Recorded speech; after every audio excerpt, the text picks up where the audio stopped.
entire tour of Selma, Alabama. It's my first time here, so listen, I know that there's so much history in this city. I just want to say thank you for welcoming me here to the big city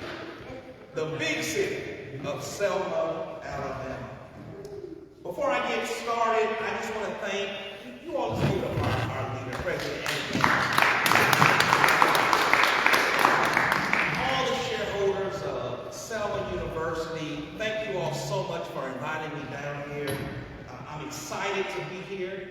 I understand that this today is the second symposium, is that correct, that you all have had? That's correct. Yes, second symposium, so thank you all for having me here today. I know you all have been here all day, so I'm going to get out your way. I got a few comments here today, but I know protocol has already been established, again, to President Angion, all the city leaders who are represented here, any other HBCU presidents, any board members, everyone, greetings this afternoon. I am honored to be here with you all here today. Healthy communal living in and among African American communities. Now, in doing some research after being given this topic, I ran across a scholar. His name is James Jennings, who wrote Theory, Practice, and Community Service are the basic foundations of Black studies. Let me say that again. Theory, praxis, and community service are the cornerstones and the foundation of Black studies. This scholar stated that theory and practice are critical in order to understand Black life experiences and how they are molded into the American civilization. Theory refers to the building of knowledge regarding the Black experience. And practice implies that theoretical understanding of Black life experiences should be informed by the concrete experiences of Blacks. In other words, past behavior helps us learn about where we need to go in the future. Community service, we all know about community service, refers to the idea that students or shareholders in one's community should use their education, their resources of higher education, to assist in the economic and societal problems and challenges in our Black communities. So again, when asked to speak on this topic today, healthy communal living in and among Black communities, where do we go from here?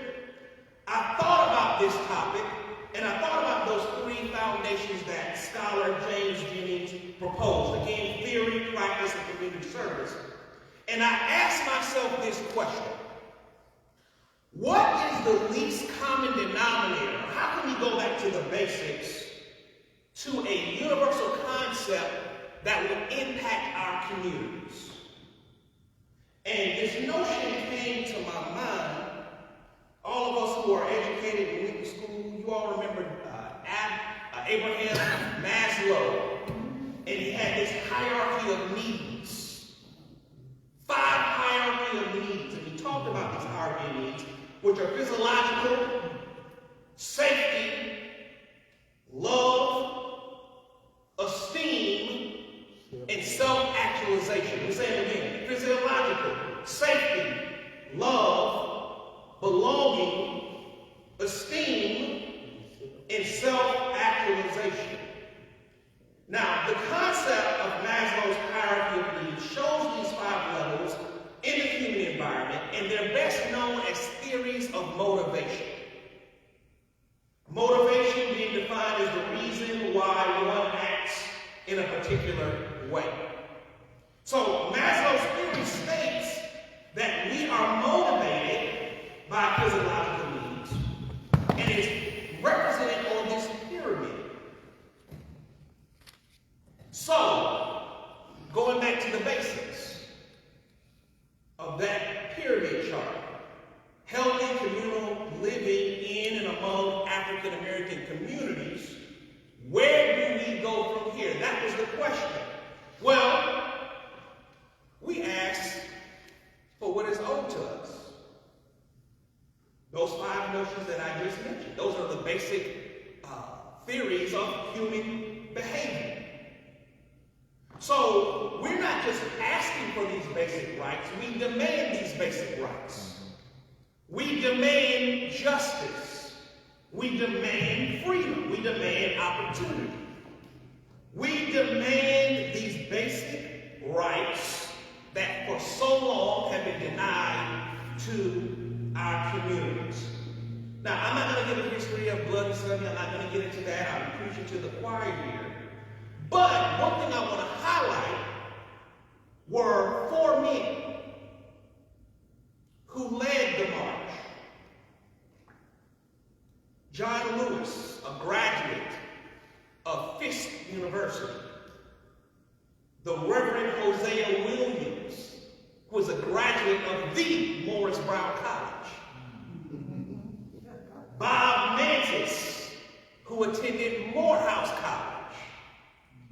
And Albert Turner, a graduate of Alabama A&M University. Now, again, I didn't give the history, but I wanted to highlight those 4 leaders. Did you know the common theme amongst those 4 leaders? Anybody? All of them, every last one of them, attended a historical black college. 100% of our leaders who led the march attended black colleges. Education was given to Dr. Martin Luther King, Earl Graves, Thurgood Marshall, Oprah Winfrey, and so many others who attended our HBCUs. Is this a coincidence? I think not. Why? Because they denied us attending the University of Alabama. They denied us attending the University of Georgia, and so on and so on. So while I have a microphone, a personal point of privilege, I am honored to lead one of those HBCUs known as Morris Brown College. I know what you're saying. That young guy's the president of college. Well, yesterday was my 3rd anniversary as the president, the 19th president of Morris Brown College. Morris Brown College was founded in Atlanta, Georgia, back in 1881. It's 10 HBCUs in Georgia, but Morris Brown is so unique that we're the only, everybody say only. Everybody say only. We're the only HBCU in the state of Georgia that was founded by black people for black people. Former slaves founded Morris Brown College in the basement of Big Bethel A&E Church. Never once in 141 years has our institution closed. We lost our accreditation 20 years ago. Can you believe that? And we were able to survive these last 20 years without accreditation. You can't tell me that God isn't real. There's only 3 reasons why Morris Brown is alive today. God, the A&E Church, and our alumni. So despite our challenges, we continue to provide students with a quality education. Very happy to announce that after 3 years of rebuilding under this administration, we recently secured state approval by the state of Georgia to operate, and we received our accreditation candidacy to operate by the Transnational Association of Christian Colleges and Schools. And 30 days ago, we received our federal financial aid. After 20 years, we received the funding that was desperately needed to move Morris Brown College forward. Likewise, we are standing on historic grounds. Similar to the mission of Morris Brown, for 144 years, Selma University providing educational opportunities to underprivileged students who otherwise might not have the opportunity to earn a college education.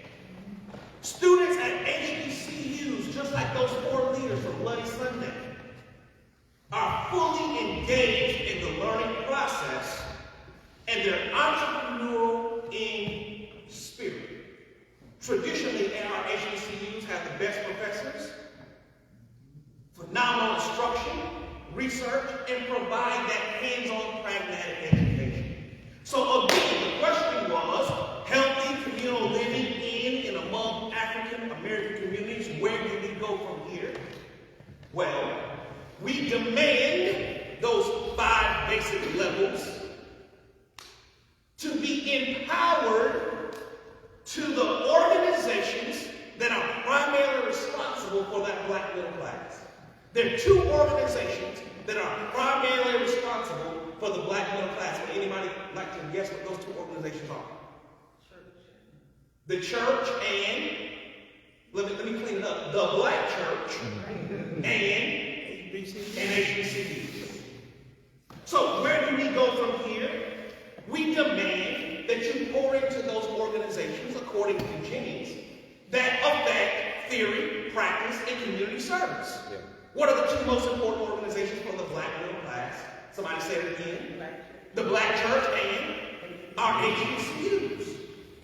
HBCUs are institutions in which I have always believed. I started my education at South Carolina State University, and if it were not for South Carolina State, I would not be here today. I have always believed in HBCUs because they display ingredients that other organizations, for the most part, don't have. Did you know that most of our HBCUs were founded by whom? What organization founded most of our HBCUs? The Black Church. Most of our HBCUs were founded in the basement of churches. So God has been with our black colleges and, of course, with our churches since the beginning. Our first HBCU, 1837, Cheyney University in Pennsylvania. Since that time, we've had about 135 HBCUs or so. And today we have about 105 remaining. We cannot allow another HBCU to close. These organizations give black and brown communities the extra push that they need to be successful. So this grand institution known as Selma University, which was founded by the Baptist Bible College here in Alabama, the Alabama State Missionary Baptist Convention, cannot be lost. This institution must not only be reformed, but elevated to the next level. We have the right leader to do it. Let's clap it up for our president. In 1878, when this institution was founded, black people were seen as second-class citizens. You all know this story better than almost any city in America. Black people were seen as second-class citizens. But one thing that they did not know is that God has always been on the side of black people. This institution, founded by the church, has poured into so many black lives.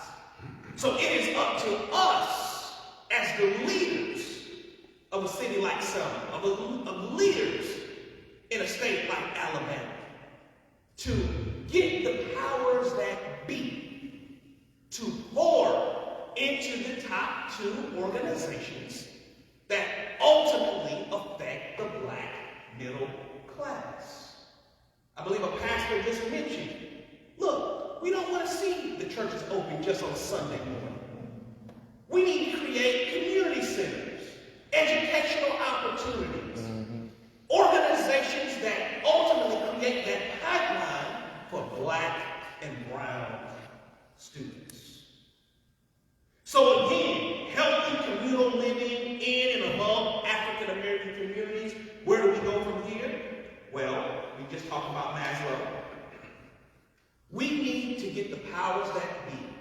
give us these basic rights and pour into these organizations. Pour into our HBCUs that have served as beacons of inspiration. The hopes, everyone in this room, is our ancestors' wildest dream. Driving around this city, so much history. So much history. I went to 2 museums this morning, and just so much history. I checked into my hotel room, and I asked the young lady, I said, who is that black man on the wall there? And she said to me, this black man owned this hotel 100 years ago. I had to get a whole bunch of pictures by that photo, because it was so mind-blowing where we have come from. Our ancestors were first recorded coming here 400 years ago, just about 700 miles northeast from where we are today. So like I mentioned earlier, God has been with our HBCUs, and we need to use our own self-determination to give God the glory through our communities, through these 2 organizations called the Black Church and, again, our HBCUs. And people still ask us and have the nerve to say, is the black church still necessary today? You know, they say that church time is no segregated time in America, right? During the week. And do we still need these HBCUs? Well, I don't even, as a president, I get that question all the time. I refuse to answer that question. Moving forward, look at what we have done. You're not asking the University of Alabama, why are they still relevant? You're not asking the University of Georgia, why are they still around? So why ask black congregations and HBCUs, why are we still around? Well, I can tell you it's because of our brilliance. We are not just a second choice. Selma is not a second choice and are not subservient to the University of Alabama. We can educate and do just as well as they can do. And I can prove it to you. Did you know that HBCUs are responsible for 85% of black doctors, 80% of black judges, 75% of black veterinarians, 70% of black PhDs, 50% of black dentists, and 50% of black teachers and attorneys? The proof is in the pudding. Data, statistics. We don't have to try to convince you that Selma University is important. We have the data to prove it. So, how do we move our community forward?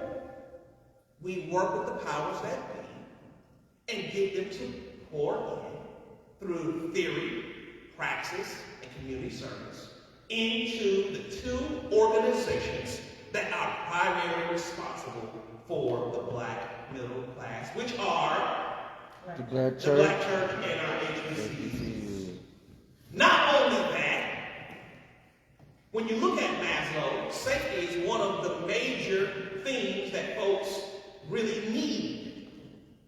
And I'll go on record in saying that the safest place in America, let me say it again, the safest place in America for a black man is on the campus of an HBCU. We don't have to prove, why are you here? Give me your card, give me your ID. What are you doing here? Right? We are too important. We, meaning HBCUs. Black men and women are being accosted and murdered. Someone just mentioned that. We had some murders here in Selma every single day. But here are our HBCUs in our black church. We are unapologetically black, and we are safe in our own spaces. As an undergrad student, I attended both an HBCU and a PWI, and I can tell you that there is a major difference between attending a white school and an HBCU. Since the inception of our black colleges, HBCUs have poured into us. We do the best job of educating us, and we do the best job of keeping our communities safe. So again, healthy community living in and among African American communities Where do we go from here? It's simple. In my mind, President Biden, HBCU graduate Vice President Harris,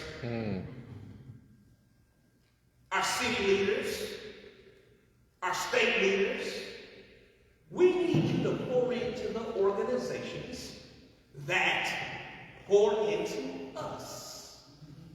And those 5 levels that Maslow talked about can finally be realized. We're not asking for a handout. And I want to give you an example. When you talk about physiological, we ask you to give our HBCUs, our churches, and other significant Black organizations the resources that they need to be able to pour into the Black community. So let me give you an example. Just a few weeks ago, the governor of Tennessee gave Tennessee State University, an HBCU, $250 million. Did you all see that in the news? Well, we're appreciative for this funding, but guess what? For years and years and years, they've been underfunding Tennessee State and giving all the resources to the University of Tennessee. Do you think racism had something to do with that? They did an investigation and found that the state of Tennessee owes Tennessee State somewhere between $150 million and $544 million. Now, we appreciate that $250 million that we just got funded over the next 2 years at Tennessee State. But it's not that you're giving us something, we're owed that. Come on. We built Tennessee. Yeah. All the HBCUs in Tennessee, we built Tennessee. I want to give you one more example. In Maryland, the HBCUs in Maryland sued. And the lawsuit stated that they had been underfunded for years. So after a lot of lawsuit, a lot of back and forth, the state of Maryland just finalized a $577 million settlement to those HBCUs. That money will be paid out over the next decade. And we appreciate that $577 million. We appreciate it. We're happy for it. But don't make it seem like you're doing us a favor. You owe that to us. It was stolen from us for years and years and decades. Right? So we are not asking for a handout. We are asking for and want to work with the powers that be to give our organizations that affect us in the most significant way the resources that will pour back into our people. This last year during COVID, HBCUs, and they're finally catching on the importance of our HBCUs. They gave HBCUs over $1 million. Now, Morris Brown College didn't get any of that money. Selma, did you get any of that money? No. But we anticipate getting some of this funding in the future. My point of bringing that up is the federal government is finally paying attention that to affect the Black community, we have to pour into these 105 or so HBCUs and also the church. So, what are we asking for? In closing, we're asking for the resources to develop us. Scholar John Maxwell said that everything, everybody say everything. Everybody say everything. That everything rises or falls on leadership. Everything rises or falls on leadership. So how do we move forward? We need leadership development programs through our HBCUs, through our Black churches, through our other Black civic organizations, for our communities.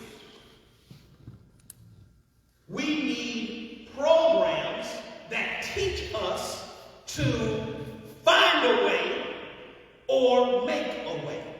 Right. That is how we move our Black colleges forward. That is how we move our Black communities forward. We need to be trained to have a mindset of I'll fix it and there are no excuses. That was my mindset when I started my presidency at Morris Brown. I'll never forget when I got the interview. I called my mentor and I said, I got this interview to be the president of Morris Brown College. What do you think about that? And she said to me, she said, Morris Brown in Atlanta? And I said, yes. And she said, Kevin, you know that's never been done before, right? And I said, what's never been done?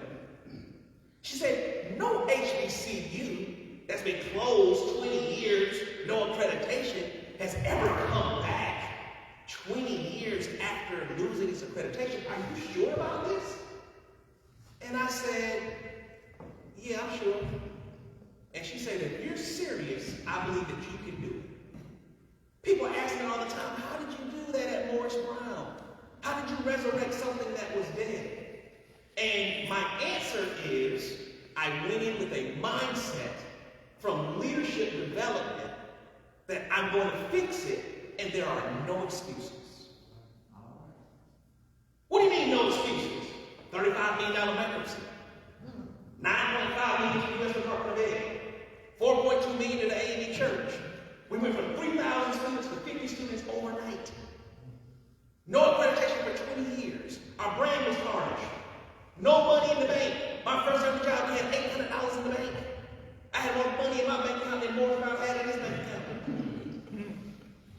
My first day, we hadn't paid our bills in 2 years. But the lights were on. The water was on. I couldn't believe it. My mother asked me, she said, Kevin, how in the world is Morris Brown open? I said, God, I guess. Because I didn't understand it. Our faculty and staff were 6 paychecks behind. But they were at work. What's not? Couldn't believe it. Couldn't believe it. And I went in with the mindset that we will fix it. There are no excuses. And we will push the school forward with the help of God. That's how we did it. So anyone who knows me knows that I love a challenge. I challenge each and every one of you to form, get together, collaborate, come up with sensible ideas that we can get a meeting and get to the table. And we pour into those powers that be. We pour into them as a united front and say, we know how we can fix our communities. We need to work with you to provide the funding, the resources, the talent, the drive, everything that is needed to pour into 2 major organizations that are primarily responsible for every single person in this room today. And that is the Black Church and our HBCUs. In closing, as leaders, I challenge each and every one of you all to take your God-given talent and develop somebody else. Yeah. Find excellent students. Every single person in this room should have a mentee. You know, a lot of people are always looking for a mentor. Let's flip it. We need to be looking for mentees. Mm-hmm. Pour into them. Develop their hunger for education. Develop their hunger to change their communities. Encourage them to attend Selma University. Encourage them to attend an HBCU. Encourage them to develop their skill set and their passion and what they love to do. Encourage them to change and build their communities. How do we change our communities and move forward? We improve the pipeline of our future leaders. And we do that through 2 major organizations that have been proven to develop Black communities. Thank you all for having me here today.